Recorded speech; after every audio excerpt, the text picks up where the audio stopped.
everyone, today in this video I'm going to be checking out the LG Ultragear 24-inch gaming monitor. I did purchase this product myself, and any opinion expressed in this video is strictly my own. That being said, if you're interested in this product or you want to find out more about this monitor, the link to it will be in the video description.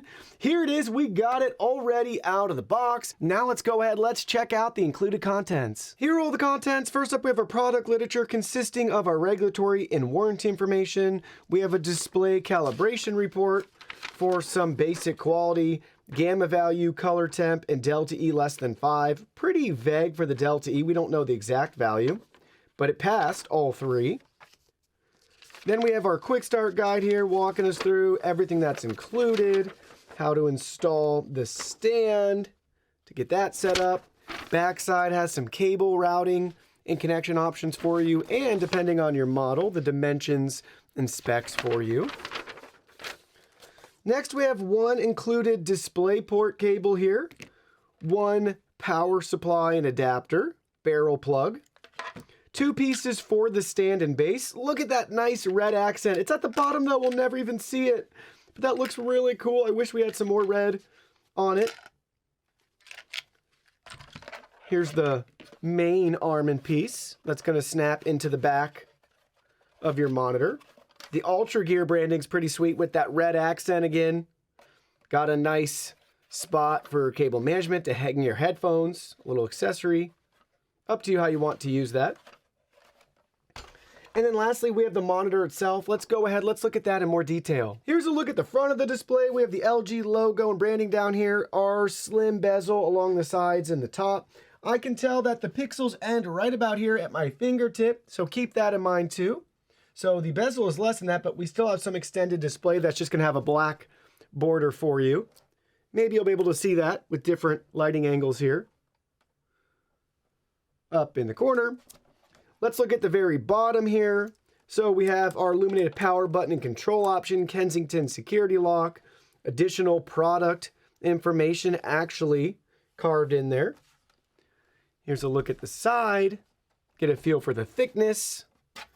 Got a bigger ring around the back, extending that thickness, top-down view. And lastly, let's look at it from the very back. Really cool LG logo here. We have a VESA mount option if you don't want to use the included stand. Here's our release to remove the stand. DisplayPort in, 2 HDMI. We got our headphones right there and our power. Service only port. Additional tech specs and product info down here with that nice red ring and slotted vent with red accent inside there too with the red mesh. So really a nice looking monitor from the backside. Now let's go ahead, let's get the stand installed. The stand comes in two pieces as you see right here. We basically have our footer and our arm, whatever you want to call them, and it's a tool-free installation. We just have two screws that we can finger tighten to get everything installed. So you're going to line them up just like what you see right here. They're only going to fit one way. So you can't really go wrong with this install. Again, match them up just like that. And now we just need to pull this tab up and we can finger tighten them in place. So we got one done. Get it pretty snug. If you really want to, you could use a screwdriver or flathead. But I like these designs where you don't have to use a tool. If for some reason it's stuck and you're trying to disassemble it and you can't get it with your finger, then it's nice to have that option there. But we have it all done right there and ready to go. The stand has now been assembled. Really, really a solid stand. And the last step is to go ahead and connect this to the back of the monitor, just like you see right here. And then it'll clip right in place, snap right in, and ta-da, there we go. The monitor stand is now fully assembled and installed on the monitor. Let's go ahead, let's showcase the features of the stand. This monitor is actually available in two different stand configurations. The first option just gives you your basic tilt functionality, so we can tilt it down or back. But the second version, the one we have here, also incorporates height adjustment, so we can adjust the height. This is the lowest height setting right there. That's our maximum height setting. Let me show you that from the side. Lowest height setting, maximum height setting, or you can land somewhere in between. It supports its own weight. Let's tilt it down to, there's the max tilt down from the side, and there's the max tilt back. There also is the ability to rotate this monitor. This is really a nice feature. So we can rotate it to have that nice portrait or vertical viewing experience if you want to use this for spreadsheets, coding, stream chat, things like that. Great to have that option with the included stand. It will not rotate the other way, so keep that in mind. You only have one option there. And we don't have really any swivel left or right per se. So if you need to swivel it to the left or to the right, you'll just have to physically move the monitor. But a really nice stand with, I'd say, beyond basic functionality. Basic for me is going to just be tilt. So the height adjustment and the swivel, that's definitely an added bonus right there. So for most of you, that might be good enough for you on your desktop, but don't worry, you still have the V mount option if you want to use your own stand. So we have the monitor plugged in, powered on, and connected to a desktop PC. We are getting, as advertised, what's expected, 1920 by 1080 at 144 Hertz. Technically, we're getting 143.981 Hertz. Let's look at the menu settings. So just press the only button you have on the bottom of the display to bring up your menu right here. Then we have multiple options, so we're going to select it. And let's go look at the full menu. And you're seeing 144 Hertz, FreeSync, motion blur reductions off. So we have a couple of quick details here. HDR's off, fast response time is enabled, and then we can just cycle through the different options. So we have our game mode settings right here. We'll look at those in a second and see how it actually affects the picture. Then we have our FreeSync Premium, off, basic, or extended. Black stabilizer, response time, off, normal, fast, or faster. Basically, you can modify the response time of the video output depending on the movement of the content. So when there's a lot of motion, you're going to want to set it faster. Crosshair, if we want to turn that on or off, and the different settings we have there. Game reset, so you can reset your game settings. Then we have our picture options, so brightness, contrast, sharpness, gamma, color temp, RGB. So we got our 6 color right there, DFC. Picture reset, we can reset everything there. Then we have our input options, so we have our input list, 2 HDMIs and a display port, aspect ratio, original or full wide, auto input switch, turn that on or off, nice feature there. Lastly, we have our general settings, multiple languages, energy savings, power LED indicator, you can turn that on or off right there. Let's go ahead, let's turn that on. Then we have our automatic standby. We have our display port version, so 1.1, 1.2, 1.4. That's pretty cool. Looks like you can select them. Buzzer on or off, OSD on or off. If you want to turn that lock on, information, reset, and back to our languages there. So just a brief overview of the menu. Very nice, easy layout, super simple to use and navigate. I've always liked that with LG monitors. So they do a nice job just making that very simple. Now let's look at the picture settings. So under our game mode settings, we have multiple picture presets you can pick and choose from right here that are going to slightly tweak the image and how it looks on the display. So just spend some time. Maybe you want to change it game by game. It's up to you and maybe the type or style of game you're playing. Ultimately, just pick and choose whatever one looks best for you and what one you enjoy viewing the most. But they do offer some subtle tweaks here or there. As you'll notice, we'll quickly keep clicking through them and how they change the scene right there. I think they look pretty good. I like them. HDR effect's cool. Vivid's nice. Reader probably has the most drastic change, but that's going to be made for you, like looking and reading on the screen, right? So you get the idea there. But nice option to quickly just pick and choose those presets. On the display right now is my favorite test. This is the UFO test to show multiple frame rates. So we have 36 FPS, 72 FPS, and 144 FPS. This is why it's important to get a higher refresh rate monitor if, there's a big if here, if you have a system that can actually drive those FPS values. So you'll notice how sputtery the UFO looks down here at the bottom. We double the FPS to 72. It looks much better. So this would be similar to you 60 hertz 1080p gamers out there, but if you can ever bump it up to 120 or 144 hertz at a matching FPS value, you'll notice how smooth that UFO is moving across the screen. It's definitely noticeable in person between all three of those values. 144 hertz is for sure the sweet spot. It just comes down to what is your system capable of doing. If it can drive 144 FPS at 1080, that's great. So that's why we're seeing monitors like this. If you have a more powerful system, you might want to get 144 hertz at 1440p. That is the ultimate sweet spot for a gaming monitor, in my opinion. Now we're looking at the UFO ghosting test on the display. The ghosting is not very noticeable at all, at least from my experience looking at it firsthand. I am able to visually tell just from looking at it without analyzing any images or anything like that, that we have some slight ghosting on the back side with the UFO, just a little bit of that white line coming out of the ship, and a little bit of yellow kind of bleeding over. Looking at it too to try to analyze some motion blur, I do feel like as I'm looking at the UFO, I know how clear he's supposed to be, so I would argue that there might be some slight blurring of his face to not make out all the details as clearly or as crisply as I would like.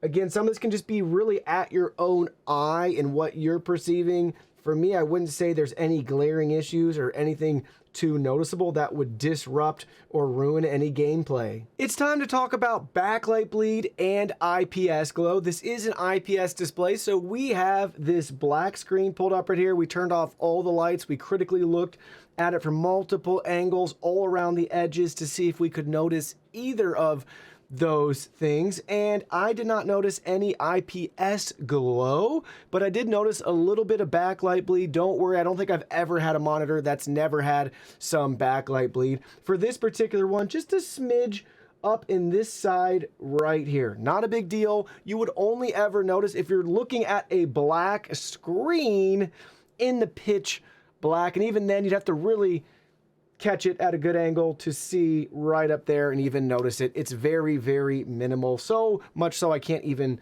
show you it via the cameras and equipment that I have here. So overall, great to see we don't have any defects with IPS glow. With backlight bleed, as expected, I'd say it's actually on the more minimal side versus a monitor, especially one at this price point. Now, keep in mind, that can truly vary panel to panel. So hopefully you guys are in the same boat that I am, where you haven't experienced either of those. LG advertises this monitor with a 99% sRGB, and using DisplayCal, we were able to verify with our own tools that we're also getting a 99% sRGB gamut coverage and 108.9% gamut volume. I couldn't find any Adobe RGB or DCI-P3 values for this monitor, but our findings show the following: 74% Adobe RGB coverage and 75% volume. In regards to DCI-P3, we're showing 77.1% coverage and 77.1% for our volume. Now let's talk about Delta E. If you remember at the beginning, they gave us a sheet verifying that the Delta E value was less than 5, but that was it. There were no additional specifics. So from our testing within DisplayCal, we're showing our Delta E 2000 value here coming in actually at a maximum of 1.27, so well below the 5 that they had. The nominal value you want to see less than 4. Recommended is less than 3. And in our case, we're showing 1.27. Again, that's Delta E 2000. Delta E 94 coming in, same thing. We're showing 1.28, well below the recommended value of 3. And lastly, for Delta E 76, recommended value less than 4. In our case, we're showing 1.3. So everything's green, regardless of which Delta E metric you're using. Now it's time for a simple test I set up where we just showcase browsing the web. Keep in mind too, the clarity on this monitor looks so much better in person than what you're ever going to be able to see coming out of that camera pointed at the display. It does not do it justice. So if you think it looks fuzzy or blurry or anything like that, that's not true or indicative of the experience you'll have when you're looking at it in front of you with your own eyes. But we got the YouTube trending page pulled up right here. This is pretty cool. So we can just browse and scroll. Everything looks nice, simple, straightforward, very fast and responsive to our scroll. enjoyable experience. We got our videos, our thumbnails right there. See quick little previews. Moving right along, we have The Verge pulled up in case you want to use this monitor to spend most of your time reading news, tech news maybe. You get the idea, browsing social media. Got a lot of images. Got a lot of graphics here, fonts, audio embedded. You get the idea, some ads. Let's just go ahead, let's click on an ad. Excuse me, not an ad, an article. Look at the different fonts, headers, images. Very, very enjoyable. And then lastly, maybe you want to use this monitor to shop on your computer. We got Amazon pulled up right here. Everything's looking nice. Displaying just fine. No issues at all, whether you want to be entertained, be informed, or do a little bit of shopping. It's time to test out the input lag on this monitor. Now keep in mind, input lag is different from response time. The input lag, what we're gonna measure right now, this is the amount of time it takes for the monitor to display the received signal. Currently we're showing 1.3 milliseconds. Let's move further down, 8.5 milliseconds. And then lastly, 16.1 milliseconds. The response time of this monitor is 1 millisecond G2G. That's going to be the amount of time it takes for the pixel to change from one color to the next, or one shade of gray to the other in this case. Now the moment you've all been waiting for, gaming. Let's take a look at some gaming footage to see how this monitor performs. First up, we'll be looking at Forza 5 right here at full spec, so 1920 1080 at 144 hertz. Also want to point out you won't hear any sound because this doesn't have any built-in speakers, but you do have that headphone jack if you want to connect your own headphones and make any sort of adjustments that way. But pay attention to the picture quality, the movement, the motion, how everything looks. Currently we're showing looks like around 100 FPS or so, give or take. That will vary depending on your PC or console. But it's looking very nice so far. The lighting will change too, so you'll see just different contrast, things like that. And don't forget, you can pick and choose whatever preset or mode you think looks best for whatever game. But I think this game honestly looks so good on any monitor. I don't know, they did such a fantastic job. It's just so realistic. The reflections on the car, all of that, but it's handling the movement and motion just fine. Really enjoyable. Now we got the rain and the weather coming and changing.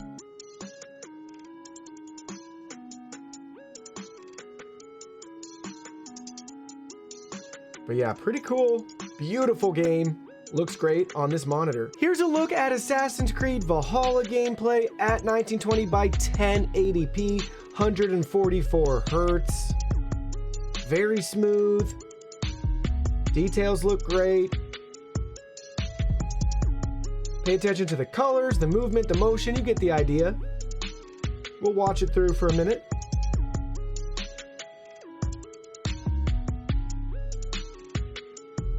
Got the smoke billowing. Get to the water. We gotta see the guy fishing.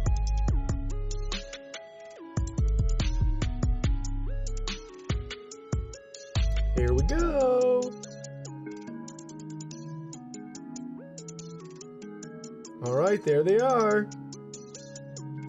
The reflections, the clouds, the contrast. You get the idea here, what we're trying to see and look for.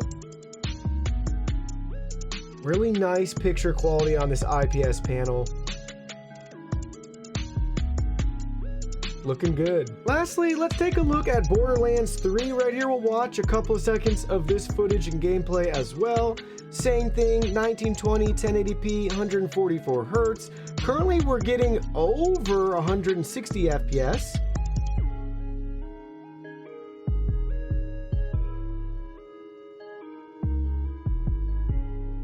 All right, we're coming up to the little sneak attack battle scene here soon with my favorite slime explosion. The anticipation, it's building. You know it's coming. Well, I do. Maybe it's your first time seeing one of our monitor reviews, but if you've been around for a while, you'll know what's coming up. We've dipped a little bit FPS. We're still above 144, which is great. Averaging about 150 looks like, give or take. All right, here's the sneak attack. Little firefight. Here we go. Give me that slime explosion. There we go. But yeah, I see the explosions, the movement, the motion. Just get a feel for the gameplay. There's the flashbang.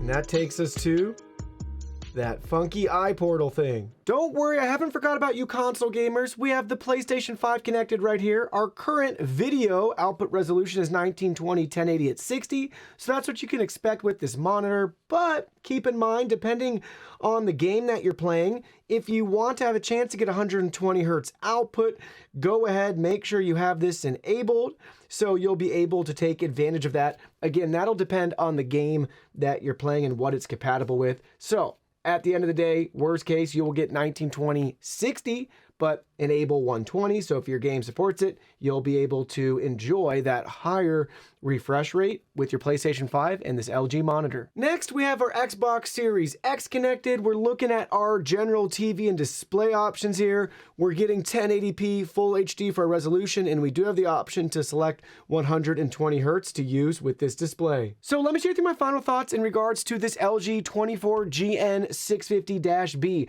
This monitor was brought to my attention from one of my viewers, and I gotta say, compared to the Samsung Odyssey G3, hands down, this is a much better alternative. I would argue too, it goes neck and neck with some of the Asus tough gaming monitors that are around this price point. So if you're looking for a 24-inch 1080p 144 hertz monitor, chances are this should be at the top of your list. Got the great refresh rate, great response time, nice beautiful IPS display. I'm really happy with the colors. I think my biggest complaint for me personally is I just love to have built-in speakers. I say this all the time. I sound like a broken record. I'd rather have them and not need them than need them and not have them.